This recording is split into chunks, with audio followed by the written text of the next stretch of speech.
بسم اللہ الرحمن الرحیم۔ السلام علیکم ورحمۃ اللہ وبرکاتہ۔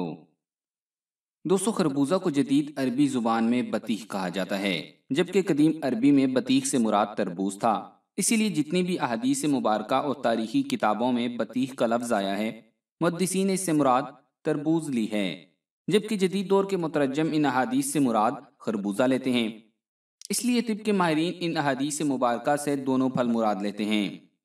اس لیے ہم ان احادیث کا مصداق دونوں پھلوں کو ہی لیں گے، لیکن آپ کو زیادہ تر احادیث مبارکہ تربوز والی ویڈیو میں ہی سنائیں گے، کیونکہ محدثین کی اکثریت نے بطیخ سے مراد تربوز ہی لیا ہے۔ اس لیے چند ایک احادیث مبارکہ آپ کو سناتے ہیں اور ساتھ یہ بھی بتاتے ہیں کہ جدید سائنس خربوزہ کے فوائد و نقصانات کے حوالے سے کیا کہتی ہے، اسے سحری و افطاری میں خالی پیٹ کھانے سے کیا ہوتا ہے، اور یہ انسانی جسم کو کیسے فائدہ پہنچاتا ہے۔ تو آگے بڑھنے سے قبل آپ سے گزارش ہے کہ اس ویڈیو کو لائک کریں، اور اگر ابھی تک آپ ہمارے چینل اردو لیب کا حصہ نہیں بنے تو اردو لیب کو سبسکرائب کر کے گھنٹی کا بٹن ضرور دبا دیں۔ دوستو، خربوزہ موسم گرما کا خوش ذائقہ پھل ہے، جس کے بیج، گودا اور چھلکا یکساں فوائد رکھتے ہیں۔ اس میں گوشت بنانے والے روغنی اور نشاستہ دار اجزاء پائے جاتے ہیں۔ اس میں وٹامن سی بھی وافر مقدار میں موجود ہوتا ہے، اور وٹامن اے اور بی بھی اس کے اجزاء ترکیبی میں شامل ہیں۔ ایک درمیانے خربوزے میں 2 چپاتیوں جتنی غذائیت ہوتی ہے۔ یہ پھل معدے، آنتوں اور غذائی نالی کی خشکی دور کر کے ان میں جمع ہوا فضلہ خارج کرتا ہے، قبض دور کر کے جلد نکھارتا ہے، تیزاب، یورک ایسڈ کے ہاتھوں تنگ آئے ہوئے افراد کا اچھا دوست ہے۔ خربوزے کا بھرپور استعمال گردوں اور مثانے میں جمی کثافتیں دھو ڈالتا ہے، خواتین کے ماہانہ نظام کو باقاعدہ بناتا ہے۔ اس کے کھانے سے دودھ پلانے والی ماؤں کے دودھ کی مقدار بھی بڑھ جاتی ہے۔ ایک دلچسپ تحقیق سے یہ بات بھی سامنے آئی ہے کہ ماہرین کے مطابق میٹھا خربوزہ گرم، ترش، سرتر اور پھیکا معتدل مزاج رکھتا ہے۔ خربوزے کے مغز میں دودھ جتنے غذائی اجزاء ہوتے ہیں، اور اس کا مزاج بھی دودھ جیسا ہے۔ خربوزہ برصغیر پاک و ہند، افغانستان اور ایران میں پایا جاتا ہے۔ مختلف علاقوں میں پیدا ہونے کی وجہ سے اس کی اقسام مختلف ہیں، لیکن اس کی افادیت کم و بیش ہر قسم میں ایک جیسی ہے۔ تربوز کی طرح یہ بھی پانی کا وافر جز رکھنے والا پھل ہے، جس کا چھلکا، گودا اور بیج غذائی اور طبی مقاصد کے لیے استعمال ہوتے ہیں۔ خربوزہ کا استعمال انسانی جسم کے لیے کئی طرح کے طبی فوائد کا حامل ہے۔ موسم گرما کا لذیذ اور فرد بخش پھل خربوزہ نہ صرف انسانی جسم کی نشو و نما کے لیے ازحد ضروری ہے، بلکہ یہ مختلف بیماریوں سے حفاظت میں بھی ایک مضبوط ڈھال کی حیثیت رکھتا ہے۔ یہ پھل 95% تک مختلف وٹامنز اور منرلز کا مجموعہ ہے۔ عمدہ خربوزہ ذائقہ میں میٹھا، تاثیر میں سرد، بلغم، صفرا اور ہوا کو قابو میں رکھنے والا، پیشاب آور، مصفح بدن، قبض کھولنے والا، خون بنانے والا اور جسم کا درجہ حرارت کنٹرول کرنے کی صلاحیت رکھنے والا پھل ہے۔ اس کے استعمال ریاح کو دور کرتا ہے، رفع حاجت کو آسان بناتا ہے اور پیٹ کے کیڑے خارج کرتا ہے۔ خربوزے کا چھلکا سائے میں خشک کر کے اسے ابال کر جوشاندہ بنا کر پئیں تو پتھری ٹوٹ کر نکل جاتی ہے، پیشاب کی تکلیف دور ہو جاتی ہے اور آنتیں صاف ہو جاتی ہیں۔ خربوزے میں قدرتی طور پر وٹامن اے، بی، سی کے علاوہ فاسفورس اور کیلشیم جیسے پروٹین بھی شامل ہوتے ہیں۔ خربوزہ میں پانی کی مقدار بہت زیادہ ہوتی ہے، جو نظام انہضام کے لیے نہایت نفع بخش ہے۔ اس میں شامل منرلز معدے کی تیزابیت کے خاتمہ میں معاون ثابت ہو سکتے ہیں۔ خربوزے میں شامل کیروٹینائڈ نامی پروٹین کینسر سے بچاؤ کی قدرتی دوائی ہے اور پھیپھڑوں کے کینسر کے خطرات کو بہت حد تک کم کر دیتا ہے۔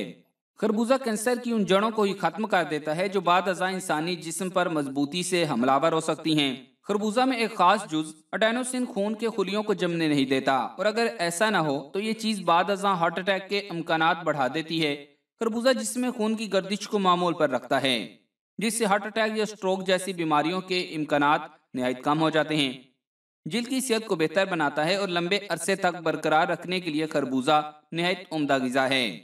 خربوزہ میں شامل پروٹین جلد کو نہ صرف خوبصورت اور ملائم بناتے ہیں، بلکہ جلدی بیماریوں سے حفاظت بھی کرتے ہیں۔ خربوزہ کا استعمال گردوں کو صاف کرتا ہے اور گردے میں جمی ہوئی کثافتوں کو بھی دور کر دیتا ہے، اور اگر خربوزہ کو لیموں کے ساتھ ملا کر استعمال کیا جائے تو یہ یورک ایسڈ جیسی تکلیف میں بھی آرام پہنچاتا ہے۔ علامہ ابن قیم رحمۃ اللہ علیہ نے طب نبی صلی اللہ علیہ وآلہ وسلم میں نقل کیا ہے کہ نبی کریم صلی اللہ علیہ وآلہ وسلم نے فرمایا کہ کھانے سے پہلے خربوزہ کا استعمال پیٹ کو بالکل صاف کر دیتا ہے اور بیماری کو جڑ سے ختم کر دیتا ہے۔ البتہ اس حدیث کے بارے میں یقینی نہیں کہا جا سکتا کہ یہ نبی کریم صلی اللہ علیہ وآلہ وسلم کا ہی فرمان ہے، بلکہ ابن قیم خود کہتے ہیں کہ یہ کسی حکیم کا قول لگتا ہے، واللہ عالم۔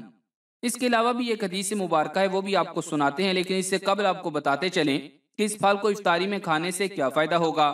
جیسا کہ ابن عساکر کی روایت سے واضح ہے کہ خالی پیٹ کھانے سے اس کی افادیت بڑھ جاتی ہے، تو اسے افطار میں کھانا زیادہ فائدہ مند ثابت ہوگا، خاص طور پر ان لوگوں کے لیے جن کو معدے کے مسائل ہوں یا قبض رہتی ہو، تو ایسے لوگوں کو اسے افطاری میں ضرور کھانا چاہیے۔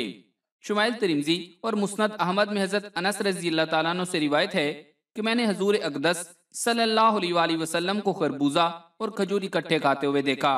جیسا کہ ایک اور حدیث مبارکہ میں ہے کہ آپ صلی اللہ علیہ وآلہ وسلم نے فرمایا کہ خربوزہ یا تربوز اور کھجور کو ملا کر کھانے سے یہ ایک دوسرے کی سرد اور گرم تاثیر کو مار دیتے ہیں، اسی لیے اگر خربوزے کے ساتھ کھجور کھا لی جائے تو یہ نقصان کا باعث نہیں بنتے، اور چونکہ ہمارے افطاری کے دسترخوانوں پر کھجور لازمی موجود ہوتی ہے تو کھجور اور خربوزہ ملا کر کھائیں، ایک تو نبی کریم صلی اللہ علیہ وآلہ وسلم کی سنت پوری ہوگی اور دوسرا نقصان کا اندیشہ نہیں رہے گا۔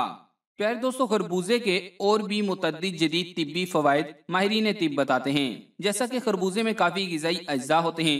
کمزوری میں خربوزہ کھانے سے وزن بڑھتا ہے اور تازہ دم بھی رکھتا ہے۔ خربوزے کی چھلکوں کو ارک گلاب میں پیس کر چہرے پر لیپ کرنے سے رنگ صاف ہوتا ہے۔ خربوزے کے بیج بھی مفید ہوتے ہیں، ان کے استعمال سے بھی گردے، مثانے اور آنتیں صاف ہوتی ہیں۔ ان کو کھانے سے گلے کی خشکی اور خراش بھی دور ہوتی ہے۔ بیجوں کے مغز کے استعمال سے دماغ کو بھی طاقت ملتی ہے۔ خربوزہ قدرتی طور پر گرمی میں جسم کو خشکی سے محفوظ رکھتا ہے۔